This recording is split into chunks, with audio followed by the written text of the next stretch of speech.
केपी ओली सत्तामा आएपछि झन्नै तपाईको नेपालको राजनीति अब विभिन्न पार्टीहरू बीचको उतार चढाव त्यो एमसीसी वरिपरि नै केन्द्रित छ। त्योभन्दा बाहिर चाहिँ मैले देख्दिनँ। किन भन्छ भने जस्तो यो विश्वव्यापी रूपमा जुन एउटा ध्रुवीकरण अगाडि बढिरहेछ र कोरोनाको यो सङ्कटपछि समस्या महामारीपछि पश्चिमा शक्तिहरू र यो एसियाली रुससहितका एसियाली शक्तिहरूको बीचमा जो विभाजन अत्यन्तै कटुतापूर्ण हुँदै गएको छ र कुनै पनि बेला चाहिँ एउटा हिंसा भड्कन सक्ने जो खतरा बढिरहेको छ। अब यो सबै सन्दर्भमा नेपालमा अब पश्चिमाहरूको अमेरिकनको उपस्थिति कसरी छिटोभन्दा छिटो गर्ने भन्ने त्यो आवश्यकता हिजोको भन्दा झनै बढ्यो। जस्तो एमसीसीको चाहिँ निम्ति मरिमेटेर जो अहिले पछिल्लो लागिरहेछन् त्यो पहिलेको प्रयासभन्दा धेरै चाहिँ तीव्र छ। आजका दिनसम्म पनि यहाँभित्रको नेपालको राजनीतिको केन्द्रबिन्दुमा एमसीसी नै छ। चाहे त्यो सत्ताधारी दलभित्र भएको चाहिँ तपाईँको एउटा विवादको कुरो होस्, चाहे अब काङ्ग्रेसीहरूभित्रका चाहिँ चलखेलका कुराहरू हुन्, चाहे तपाईँको राप्रपाको एकीकरणको कुरा होस्, सबै कुराहरू यसको वरिपरि जोडिएको छ। ओलीले यो नक्सा निकालेको कारणले, नक्सा पारित गरेको कारणले मेरो विरुद्धमा चाहिँ इन्डियन सरकार र चाहिँ यहाँका केही मान्छेहरू लागेका छन् भन्ने कुरो खुला रूपमा बोले। होला लाग्न त चाहिँ अमेरिकनहरू आफ्नो पक्षको जासुसको पक्षमा, इन्डियनहरू आफ्नो दलालको पक्षमा, अर्को आफ्नो उसमा लाग्ला, त्यो यहाँ सधैँभरि चलिरहेको कुरो हो। तर चाहिँ नक्सा जारी गरेको कारणले र नेपालको सार्वभौम सत्तामाथि अडान राखेको कारणले केपीको ओली असुरक्षाको घेराभित्र पर्यो भने उनको जो दाबी छ नि त्यो बिल्कुल 100% झुटमा आधारित छ। उनी के गर्न खोज्दैछन् अहिले भन्छ भने उनको त्यो असफल प्रयास हो, असफल भयो भनौँ। जस्तो नाकाबन्दीका बेला अब चाहिँ त्यो नाकाबन्दीको अडानमा राखे जस्तो गरेर जुन चाहिँ तपाईँको भोट बटुलेर उनले चाहिँ ठ्याक्कै अर्को खेल खेले नि, यहाँ ठ्याक्कै अमेरिकन र युरोपियनहरूको चाहिँ एउटा कोलोनी नेपाललाई उपनिवेश बनाउने जो खेल खेले र होली वाइन सम्मेलनदेखि लिएर चाहिँ दर्जनौँ निर्णयहरू उनले गरे अमेरिकनहरूको निम्ति, त्यही मोरालिटीमा यिनी जान खोजेका हुन्। तर उनी सकिरहेका छन्, असफल भएको छ। म तपाईँलाई एउटा लाग्दो एउटा घटना भन्छु। गएको साल जब चाहिँ नेपालको लिम्पियाधुरासहितको त्यो काश्मीरको घटनापछि सबै इन्डियामा पाएर जो नक्सा निकालेर विरोध भयो नि सुरुमा, त्यो बेला बालोटारमा चाहिँ लिम्पियाधुरा कालापानी हाम्रो हो भनेर सबै दलहरूको सर्वसम्मति चाहिँ राय पनि आयो होइन। अहिले त बाटो उद्घाटन गरेपछि दोस्रो पटक भड्किएको हो। ऊ बेला त्यो सर्वसम्मतिले यसको विरुद्धमा, त्यो नक्साको विरुद्धमा यहाँका दलहरू चाहिँ उठिसकेपछि इन्डियाबाट प्रधानमन्त्री स्तरमा चाहिँ वार्ता गर्ने प्रस्ताव आएको थियो। यो धेरै मान्छेहरूलाई थाहा छैन, किन नेपाललाई बढी भड्काउँछन् कि अरूले भन्ने खालको त उनलाई डर त छ। तर त्यो बेला केपी ओलीले वार्ता गर्न मानेनन्। उनको तर्क के थियो भन्छ भने मैले पाएको सूचना आफ्नो पार्टीभित्र उनले के कुरा गरे भन्छ भने मोदीसँग अहिले वार्ता गर्दाखेरि तपाईँको उसले हुन्छ भन्छ, एउटा संयन्त्र बनाऊ भन्छ, कर्मचारीलाई जिम्मा दिऊ भन्छ। अब त्यो भनेपछि नै भन्ने कुरो आएन। अनि उनको विरुद्धमा यो मुद्दा अगाडि बढाउने हाम्रो बाटै बन्द हुन्छ, हामी कर्मचारी स्तरमा चाहिँ छलफल गर्ने, अहिले प्रधान स्तरमा गर्नु हुँदैन भनेर यिनीहरूले रोके भएको हो त्यो। र अहिले नक्सा पारित गरिसकेपछि यिनीहरूले प्रधानमन्त्री स्तरमा वार्ता गर्ने कुरो लगे, इन्डियाले मानेन। अहिले उल्टो भयो होइन। अहिले उनीहरू चाहिँ कर्मचारी स्तरमा गए। किन भन्छ भने अहिले त नक्सा त पारित भइसक्यो।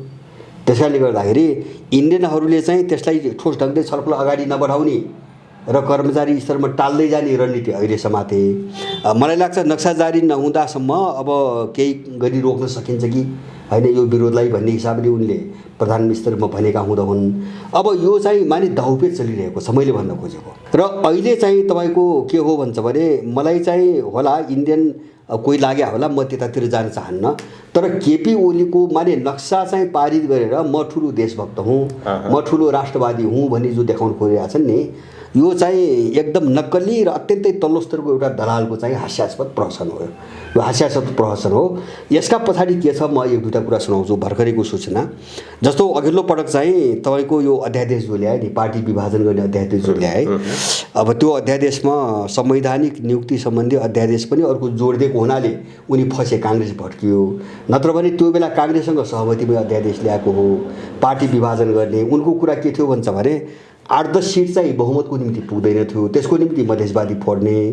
अब केपी ओलीले संसदमा 40% पुर्याउनु र पार्टी फोड्ने र काङ्ग्रेस, यो तीनटा मिलेर चाहिँ बहुमत बनाउने र एमसीसी पारित गर्ने खेल अन्तर्गत त्यो अध्यादेश आएको थियो। त्यहाँ उनीहरू असफल भए र अहिले फेरि त्यो खेल ठ्याक्कै अगाडि बढिसकेको छ। र अब यथार्थ हो। अब हामीले पाएको सूचना के हो भन्छ भने अध्यादेश यहाँ तयारी अवस्थामा बनेका छन्। अध्यादेश एउटा के बनिया छ र शेरबहादुर सङ्घको फेरि पनि सहमतिमा, अहिले पनि शेरबहादुर ओलीको सहमतिमा र अब शेरबहादुरले जिम्मा दिएर 2 जना मान्छे केपी ओलीसँग चाहिँ वार्ताको निम्ति खटाएका छन् अहिले। र अब त्यसमा 2टा अध्यादेश छ। एउटा अध्यादेश के छ भन्छ भने त्यो बाहिर चर्चामा आएको छैन। एउटा अध्यादेश के छ भन्छ भने दल फोड्नको निम्ति चाहिँ 2टा प्रावधान राखेका छन् रे यिनीहरूले। एउटा चाहिँ संसद र पार्टीको दुवैतिरको मत चाहिने हो भने संयुक्त रूपमा 30% गराउने र दल अथवा चाहिँ संसदीय दलमध्ये कुनै एउटाको भए पुग्ने हो भने 40% राख्ने भनेर एउटा अध्यादेश त्यो ल्याउने तयारीमा छन्। र अर्को अध्यादेश राष्ट्रपतिलाई पावरफुल बनाउने र शक्ति राष्ट्रपतिको हातमा केन्द्रित गर्ने भन्ने एउटा अध्यादेश बनेको छ। यिनीहरूको ज्ञानभित्रको हो त्यो सिङ्गो पार्टीमा पनि आएको छैन। अब उनीहरूले चाहिँ राष्ट्रपतिलाई चाहिँ सक्रिय बनाउने, अधिकार दिएर सक्रिय बनाउने, जस्तो राष्ट्रपति कार्यकारी भयो अथवा त्यो पावर पायो भने त सक्रिय हुने भने त सेना हो हैन। राष्ट्रपतिसँग त अरू मेकानिजम त छैन नि। जस्तो सरकार त राष्ट्रपति चलाउनु त सक्दैन। त्यसैले राष्ट्रपति चलाउने चाहिँ सेना हो। अब सेनालाई चाहिँ सक्रिय बनाउने, राष्ट्रपतिलाई अधिकार दिएर।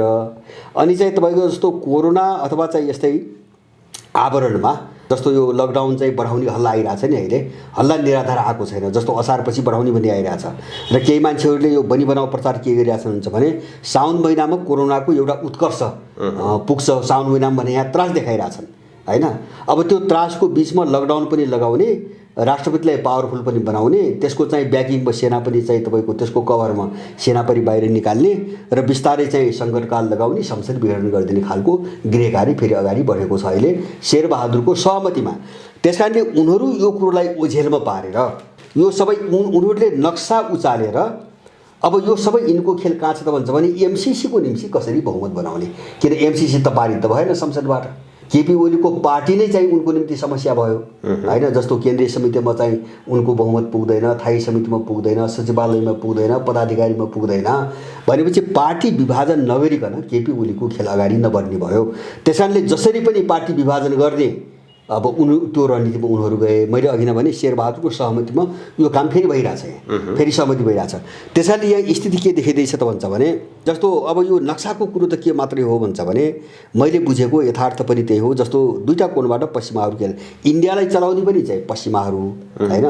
जस्तो चीनसँग जो चाहिँ अब लद्दाखमा भयो नि, अब त्योभन्दा पहिले चाहिँ नाथुलामा भयो। अब यस्ता घटना फाटफुट अगाडि बढिरहेछन् किन वेस्टर्नहरूले चाहिँ तपाईँको त्यहाँभित्र सेना मुभ गरेछ, त्यहाँभित्रको ब्युरोक्रेसी मुभ गरेछ हैन। उनको पकड त बलियो छ।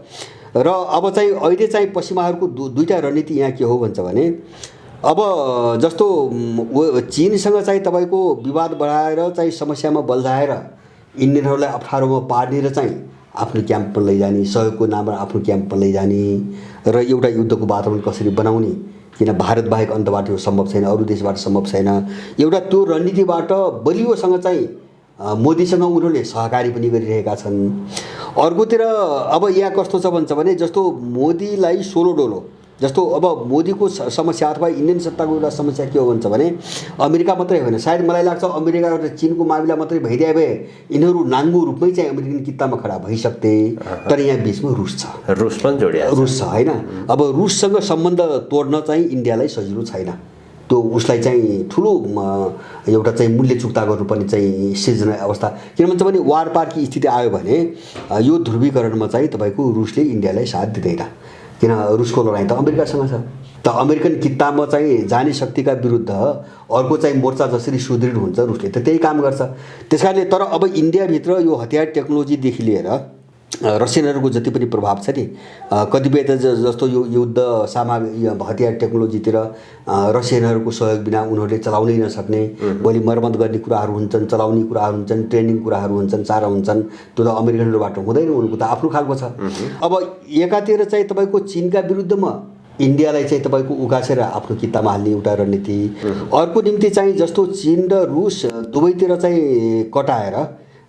कटाएर चाहिँ ठ्याक्कै यसलाई कमजोर बनाएर बार्गेनिङ गर्नुको निम्ति इन्डियनहरूका मोदीहरूका विरुद्धमा यहाँका दलालहरूलाई चाहिँ प्रोभोक गर्ने, उचाल्ने यो दोहोरो खेल चाहिँ अमेरिकनहरूको छ, पश्चिमाहरूको। जस्तो नक्सा त्यही हो, केपी ओलीको नक्सा त्यही हो।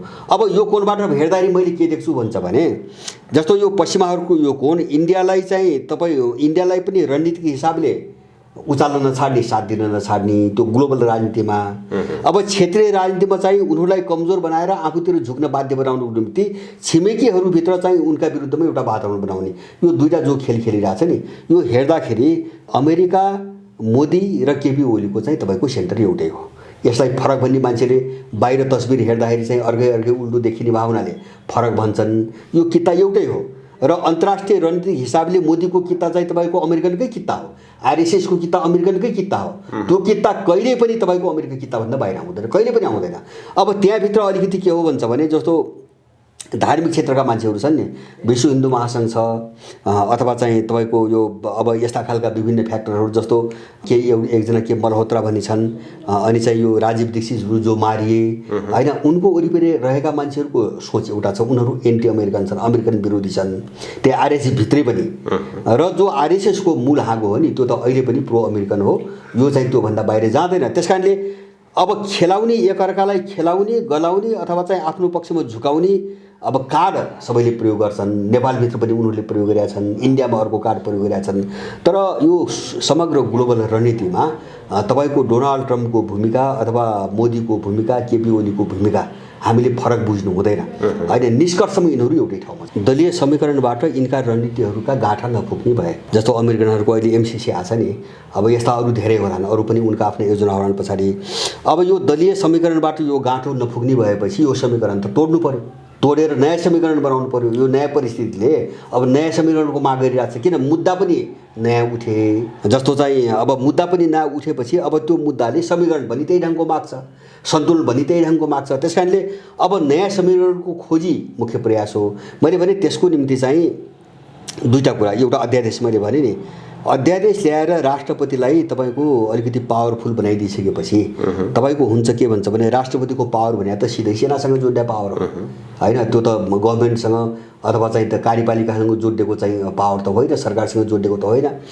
अब उनीहरूले चाहिँ भोलि हुने सम्भावित जो चाहिँ विरोध अथवा प्रतिरोध हो नि, त्यसको मुख बन्द गर्नको निम्ति उनीहरूले सेनालाई फिल्डमा ल्याउन खोजिरहेछ, सेनालाई फिल्ड खोजिरहेको छ। जस्तो राष्ट्रपतिको हो त्यो नभइकन त हुँदैन नि। जस्तो आर्मी त सेना त चलाउनु पऱ्यो नि, सेना चलाउनुको निम्ति उनले राष्ट्रपतिलाई पावर दिने चाहिँ तपाईँको अध्यादेशको गृहकारी गरिरहेछन्। अब त्यो भयो भने के हुन्छ भन्छ भने यो सिस्टम भने अहिलेको व्यवस्था होइन, अहिलेको व्यवस्था पनि तपाईँको भद्रगोल भएर सिद्धिने भयो होइन। जस्तो अब राष्ट्रपति पावरफुल भयो र अब उसको आडमा सेना आयो भने त सङ्कटकाल पनि लाग्न सक्छ। अब कोरोनाको बहाना छ, सङ्कटकाल लाग्न सक्छ, विरोध हुन्छ, मुख बन्द गर्नु पर्यो होइन। अब किन भन्छ भने अब सङ्कटकालै लागिसक्यो भने, सेनै चाहिँ तपाईँको आइसक्यो भने अब संसदभित्रको छलफलको अर्थ हुँदैन, औचित्य हुँदैन। अनि बिस्तारै बिस्तारै साथसाथै मलाई लाग्छ यिनीहरूले के पनि गर्छन् भन्छ भने संसद पनि यिनीहरूले विघटन गर्छन् होइन। जस्तो राष्ट्रपतिको त्यो पावर तपाईँको त्यो पारित हुने बित्तिकै हेर्नुला संसद विघटन हुन्छ। अनि त्यसपछि चाहिँ के हो भन्छ भने अब देश कसले चलाउने भने त एउटा समाधान त अध्यादेशबाट खोज्दैछ नि यिनीहरू। राष्ट्रपतिले देश चलाउने भन्ने चाहिँ बाटोमा गइसकेपछि त संसद त राख्ने त आवश्यकता हुँदैन, देश चल्ने त अर्को एउटा सेन्टर बनिसक्छ। अब यो चाहिँ के हुन्छ भने भोलि समग्र चाहिँ विश्वको कोणबाट हेर्दाखेरि यो चाहिँ पश्चिमाहरूको एउटा सैन्य मोर्चा को रूपमा चाहिँ नेपाललाई कसरी परिणत गर्ने एउटा कुरो। अर्को कुरो चाहिँ त्यसको विरुद्धमा जो चाहिँ तपाईँको आवाज निस्कन्छ वा चाहिँ विरोध हुन्छ त्यसलाई कसरी दमन गर्ने हो। यो दुईवटा कोणबाट चाहिँ तपाईँको यो सबै होमवर्कहरू भइरहेछ, यो सबै गृहकार्यहरू भइरहेछ र यो बाटोमा उनीहरू जान्छन्। मलाई लाग्छ यो बाटोमा गएनन् भने उनको आफ्नो निकास पनि निस्कदैन उनको कोणबाट। केपी ओलीले केही पनि गर्न सक्दैनन्, त्यो सबै अनुभव गरेर। जस्तो अहिले चाहिँ जस्तो यो बैठकमै नजाने गरिरहेछन् उनी, बालेटरमा बैठक बोलाउने अनि चाहिँ आफ्नै निवासमा बैठक बसिरहेछ, आफू नजाने। ढिला गर्नुको कारण के होइन, यो यसबाट निकास निस्कन यो बेकार हो भन्ने पार्ने एउटा पाइरहेछन्। जस्तो उहाँको त उनको मत पारित हुने स्थिति छैन, अनि त्यसपछि यो पार्टी पनि चल्दैन। मान्छे दिक्क भयो भने जस्तो चाहिँ पार्टी पङ्क्ति पनि यस्तै चिज देखेर सधैँभरि दिक्क भयो भने त यस्तो हुनुभन्दा जेसुकै होस् भन्ने जान्छ नि। एउटा मनोबल गिराउने र यो पार्टीको जो समीकरण छ यसको काम छैन भन्ने खालको एउटा चाहिँ त्यो भावनाको विकास गर्ने खेल उनी चाहिँ खेलिरहेछन् अहिले। त्यस कारणले गर्दाखेरि मलाई लाग्छ यो सबै परिस्थिति हेर्दाखेरि देशभित्र एउटा ठुलो चाहिँ तपाईँको एउटा पेचिलो अत्यन्तै जटिल खालको एउटा वातावरण फेरि सिर्जना नहुने खालको परिस्थिति बन्दै गइरहेछ र ओलीहरूले यो दिशातिर चाल्दैन। त्यसैलाई ओझेलमा पार्न र मैले के नभने भनी देखाउनुको निम्ति अहिले उनले नक्साको उतारिरहेछन् नि, कुरो उतारिरहेछन् नि, यो सब झुटमा आधारित हो। मैले पहिले पनि भनेको छु, यो किन झुटमा आधारित हो भन्छ भने नक्सालाई बल्झाउन पारित गरे इन्डियासँग चाहिँ। मैले भने नि यो काश्मीरको सवाल जस्तो भयो त्यस्तै भएर गयो। नक्सा यिनले त्यो बनाए, जस्तो काश्मीरमा जन्म सङ्ग्रह गर्ने भनेर पश्चिमाहरूले राष्ट्रसङ्घमा निर्णय गरिदिए, तर त्यो जन्म सङ्ग्रह गर्ने त्यो राष्ट्रसङ्घको निर्णयलाई समातिकन सधैँभरि इन्डियालाई धम्काइराखे, तर जन्मसङ्ग्रह गर्न त दिएन। त्यस कारणले यो नक्साको मुद्दा समातेर इन्डियालाई सधैँभरि धम्काइराख्ने कारणमा जान नदिने खेल, केपीको खेल पनि त्यही हो होइन, पश्चिमाहरूको खेल पनि त्यही हो। र त्यही उद्देश्यको निम्ति मैले पहिले पनि भनेको छु, जस्तो नक्सा पारित गरिसकेर यो प्रमाण सङ्कलन समूह बनाए नि, सारा ब्रिटिस र चाहिँ अमेरिकन एजेन्टहरू मात्रै छन् होला, एक दुईजना अपवादमा होलान्, मैले तिनलाई मुस्न खोजेको होइन। पेसेवर चाहिँ तपाईँको मिसन, उनको मिसनमा लागेका मान्छेहरू राखेर चाहिँ तपाईँको एउटा प्रमाण सङ्कलन समिति बनाएको छन्। त्यो त बल्झाउने नियत हो उनीहरूको। अब त्यहाँ चाहिँ त्यो समिति अहिले चाहिँ त्यहाँ माग के उठ्यो के मान्छेबाट हुन्छ भने प्रमाण सङ्कलन होइन, यो सुझाव दिनको निम्ति भनेर यसलाई अधिकार दिनुपर्छ भनेर। किन उनले त सुझाव जो दिने मागिरहेछन् नि, सुझाव त उनले नक्सालाई कसरी अगाडि लाने भन्ने सुझाव त उनले दिन्छन्। त्यो अनुसार एउटालाई रणनीतिक चाहिँ एउटा दिशातिर चाहिँ यसलाई चाहिँ मोड्ने भन्ने हिसाबले आएको हो। जस्तो अहिले पनि केपी ओलीको के बुझिन्छ भन्छ भने वार्ता पनि, इन्डियाले त वार्ता त गर्दैन भनिसक्यो नि होइन, बनिरहेको छैन, मोदीले त इन्कार गरे नि। अनि त्यसपछि के त यिनीहरू त उही इन्डियाका विरुद्धमा चाहिँ तपाईँको कुरा गर्ने, मान्छेको सेन्टिमेन्ट भजाउने काम चाहिँ नगर्ने। त्यहाँ त ओली आयो त अड्डी अहिले कि सेना पठाउनु पऱ्यो होइन, जस्तो कि सेना पठाउनु पऱ्यो, पुलिस सेना पठाएर आफ्नो क्षेत्रमा तैनात गर्नु पऱ्यो, कि यसलाई अन्तर्राष्ट्रियकरण गर्नु पऱ्यो, यो काम त केही छैन। जस्तो चीनसँग बसेर छलफल गर्नु पऱ्यो, किन लिबुलेक सम्झौतामा चाहिँ चीन मुछेको छ। अब चीनसँग पनि वार्ता नगर्ने, अब त्यहाँ चाहिँ सेना र प्रहरी पनि नलग्ने, अन्तर्राष्ट्रियकरण पनि नगर्ने, अब वार्ता चाहिँ इन्डियाले नगर्ने भएपछि नक्सा त चाहिँ तपाईँको जहाँ छ अब त त्यही अड्किने भयो नि। त यसलाई समातेर एउटा चाहिँ ग्लोबल जो रणनीति हो नि पश्चिमाको, त्यो खेल खेल्ने दाउमा चाहिँ यिनीहरू अहिले हिँडेको देखिन्छ। जस्तो यहाँका नेपालका दलहरूलाई मान्छेले के कहाँ बुझ्दैन भन्छ भने तपाईँको मधेसवादी मात्रै होइन, अरूका, मैले अघि नै बिजेपीको कुरा गरेँ होइन, बिजेपीको एउटा लबी चाहिँ एमसिसी अब नेपालमा पस्यो भने इन्डिया पनि सिधाइदिन्छ भन्ने छ, विरोध छन् आरएसएसभित्रै होइन। बिजेपी त त्यसको राजनीतिक हाँगो भयो। अब एक थरी मान्छेहरू एमसिसी पास गर्नुपर्छ भन्ने छन् त्यहाँभित्र केही मान्छेहरू होइन। त्यसैले आरएसएस अथवा जो सत्ताधारी दल छ नि, यो दल खुलेर चाहिँ बोल्न सक्ने अवस्थामा छैन, बोलिरहेको छैन। त्यस कारणले त्यसकै छाया हो। यहाँ मैले भनेको नि, यहाँ त चाहिँ प्यादा मात्रै हो, यहाँका त प्यादा मात्रै हुन्, मधेसवादी मात्रै होइन, काङ्ग्रेसै भन्नुहोस् अथवा चाहिँ एमाले भन्नुहोस् अथवा चाहिँ अरू दलहरू भन्नुहोस्, त यिनीहरूलाई जसले चलाएको हुन्छ त्यसको क्लियर लाइन नआइकन त यिनीहरू त यहाँ त क्लियर त हुँदैन, स्पष्ट ढङ्गले त बोल्दैनन्। मधेसवादी चाहिँ खुलेर बोल्न नसक्नुको कारण आरएसएसले औपचारिक निर्णय गर्न नसक्नुको कारण हो, अरू केही पनि होइन। अब होला व्यक्तिगत रूपमा जो चाहिँ किनभने मधेसवादीभित्र पनि हिजोको समीकरणमा धेरै परिवर्तन भएको छ। जस्तो अब हिजोको चाहिँ अब हिजोसम्म त जम्मै रहले चाहिँ प्रशिक्षित गरेका उनले चलाएका मान्छेहरू हुन्, त्यही मिसनमा काम गरे। यो 2-4 वर्ष यतातिर आउँदाखेरि त्यहाँभित्रबाट धेरै मान्छेहरू पश्चिमाहरूले किनिदिए, पश्चिमाहरूसँग पैसा छ, पश्चिमाहरूले किनिदिए। एउटा त्यो पश्चिमाहरूले किन्नुको कारणले पनि यो नक्सामा यिनीहरूको सहमति जुटेको हो। धेरै मान्छेले बुझ्दैन, यिनको चाहिँ राष्ट्रवादी अडान भनेर चाहिँ गलत अर्थ लगाइरहेछ।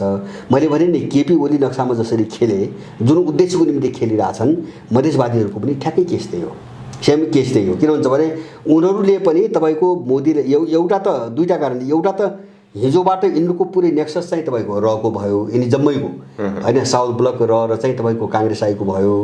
त्यस कारणले बिजेपीभन्दा बढी चाहिँ सम्बन्ध सम्पर्क उतातिर छ। त्यस कारणले यिनको भूमिका कुनै न कुनै रूपमा बिजेपीलाई कमजोर पारिने हुन्छ, एउटा कुरा। दोस्रो कुरा मैले अघि नै भने, यो पछिल्लो कालमा आएर पैसा खाएर यो पश्चिमा परस्त हुँदै तपाईँको गएपछि यिनको भूमिका परिवर्तन हुँदै गएको छ। त्यस कारणले अब यिनको कुरो चाहिँ त्यो आधिकारिक ठाउँबाट, जस्तो नक्साको केसमा त दोधारमा छन् नि त होइन, जस्तो पश्चिमा किताबमा पनि अब काम गरिरहेछन्। अब इन्डियन किताबबाट पुरै मुक्त पनि भइसकेका छैनन्। अब इन्डियन किताबभित्र पनि मैले भने आरएसएस भित्रै दुईवटा मत भएपछि अनि त्यसको आधिकारिक औपचारिक चाहिँ तपाईँको कुरो बाहिर नआउँदासम्म यिनीहरू बोल्न सक्ने अवस्था छैन। यो एउटा भन्छ नि तपाईँको निष्कर्ष, कुनै पनि एउटा प्रक्रियाको एउटा निष्कर्षको बिन्दु हुन्छ नि। मैले सधैँभरि एउटा चिज भन्दै आएको छु, के हुन्छ भने हाम्रो सुगौली सन्धिपछि हामी माथिको जो नवोत्कर्ष प्रक्रिया भयो नि, अब यसको चाहिँ समाधानको पनि यो उत्कर्ष हो होइन, उत्कर्ष हो। अर्को कोणबाट सुगौली सन्धिपछि विदेशी शक्तिले जे गर्दै आए उनीहरूको तर्फबाट सङ्कटको कोणबाट पुर्याउँदाखेरि पनि यो उत्कर्ष हो। यो सङ्कट पनि उत्कर्ष हो र सङ्कट उत्कर्षमा भएपछि त्यसको समाधानको उत्कर्ष पनि हो। माने त्यसकारणले अब यो चाहिँ वार के पारको ठाउँमा आयो क्या। जस्तो अब त्यसको निम्ति निमित्त कारण निष्कर्षको रूपमा एमसिसी महत्त्वपूर्ण मलाई किन लाग्छ त भन्छ भने जस्तो चाहिँ तपाईँको 47 साल यता काङ्ग्रेसलाई प्रयोग गरे, अर्थतन्त्र बेचे, अब सारा रल सिआईले योजना बनाए, दरबार हत्याकाण्ड गरे, माओवादी उठाए, 10 वर्ष चाहिँ देशलाई अस्तव्यस्त बनाए, 12 बुँदे गराए। अब यो सबै प्रक्रिया एउटा कोर्स त लामो कोर्स कम्प्लिट हो। कोर्स अब त्यो कोर्स चाहिँ कम्प्लिट भयो। अब त त्यो कोर्स कम्प्लिट गरेर उनले कहाँ लाग्न खोजे भन्छ भने अब यो सबै कोर्स सुरु भएको त तपाईँको चिनको कारणले हो होइन। चिनको कारणले यहाँ माहौल कसरी चाहिँ आफ्नो पक्षमा बनाउने भन्ने हो। अनि उनले चाहिँ सबै कोर्स पुरा गरिसकेपछि एमसिसी अगाडि ल्याए होइन, एउटा मिलिटरी योजना अगाडि, एमसिसीको खोलमा एउटा सैन्य योजना अगाडि बढाए। अब यो उत्कर्ष किन हो त भन्छ भने अब यो पारित भयो भने अमेरिकन सेना नै अब नेपाल पस्ने निश्चितै भयो त्यो प्रावधान अनुसार। यदि पारित भएन भने उनीहरू सिद्धे होइन सङ्कटको कोणबाट। जस्तो यो ग्लोबल ट्रेन जो छ नि, विश्वव्यापी रूपमा जो ट्रेन छ नि, त्यो त के हो भन्छ भने उनको त फालिङ ट्रेन हो। उनीहरू त पतनको दिशातिर छन्। त्यो सानोतिनो पावरले चाहिँ तपाईँको पश्चिमाहरू नेपालमा हावी हुने सम्भावना मैले देख्दिनँ। मैले के कारणले देख्दिनँ भन्छ भने पहिलो कुरो त अहिले विश्वव्यापी जो लडाइँ छ नि, चीन रुससँग जो लडाइँ छ नि, आर्थिक राजनीतिक जो लडाइँ छ, यो लडाइँको कोणबाट पनि उनीहरू खस्किँदै गएको स्थिति हो केही वर्षदेखि। र त्यसमा थप अहिले के भयो भने कोरोनापछि यो पश्चिमाहरूको इतिहासमा पहिलो पटक त्यहाँभित्रको चाहिँ तपाईँको द्वन्द्व जो जातीय चाहिँ द्वन्द्व हो नि, त्यो जरैसम्म प्रवेश गर्यो। अहिले यति गहिरोसँग चाहिँ इतिहासमा मार्टिन लुथर किङको हत्यामा पनि पसेको थिएन। त्यो बेला पनि पोलिटिकल राजनीतिक विवाद बढी आयो, जातीय कुराहरू आए। अहिले जब चाहिँ तपाईँको युरोप र अमेरिकाका सबै देशहरूमा यिनी चाहिँ साम्राज्यवादीहरूका हिजोका नायकहरूको जब शालिग ढाल्ने चाहिँ अभियान सुरु भयो नि, यसले के सङ्केत गर्छ भन्छ भने अब त्यो गृहयुद्धको वातावरण जरैभित्र पस्दैछ त्यहाँ र यो विस्तार हुन्छ। त्यस कारणले उनीहरू चाहिँ एउटा अन्तर्राष्ट्रिय पावरमा जस्तो आर्थिक र राजनीतिक रूपमा पोलिटिकल पावर र चाहिँ आर्थिक विकासमा चाहिँ एउटा लडाइँ त थिएरै थियो अरू शक्तिहरूसँग। अब उनीहरू गृहयुद्धमा पनि फस्ने खतरा बढ्यो। त्यस कारण यो दुईटा मार्गमा उनीहरू परिरहेछन् नि, यहाँबाट निस्कन उनीहरूलाई सजिलो छैन। त्यस कारणले उनले युद्ध भड्काउने हो। मैले भने नि अब यो विषयान्तर गर्न डाइभर्ट गर्ने के गर्ने त भन्दाखेरि अब कुनै अलि टाढाको क्षेत्रमा युद्ध भड्काइदिइसकेपछि संसारको ध्यान त्यहाँ जाने भयो। अनि यिनको गिर्दो अवस्थालाई अलिकति त्राण पाउनुको निम्ति यिनको हतियार चाहिँ तपाईँको व्यापार सुरु हुने भयो। अहिले यो दुईटा माध्यमबाट खेल्ने पनि उनको दाउ छ, तर मैले सजिलो देख्दिनँ। यो दुईटा कारणले गर्दाखेरि मलाई के लाग्छ भन्छ भने उनीहरू पनि सङ्कटको उत्कर्षमै छन्, हामी पनि सङ्कटको उत्कर्षमै छौँ। हामी हार्यौँ भने नेपाल जान्छ, यसमा क्लियर भए हुन्छ। जस्तो अफगानिस्तान, जस्तो एमसिसी अथवा यो बहानामा अमेरिका आयो भने त नेपाल त तपाईँको अफगानिस्तान इराक त पनि भयो नि, त्यसमा त कुनै शङ्कै छैन।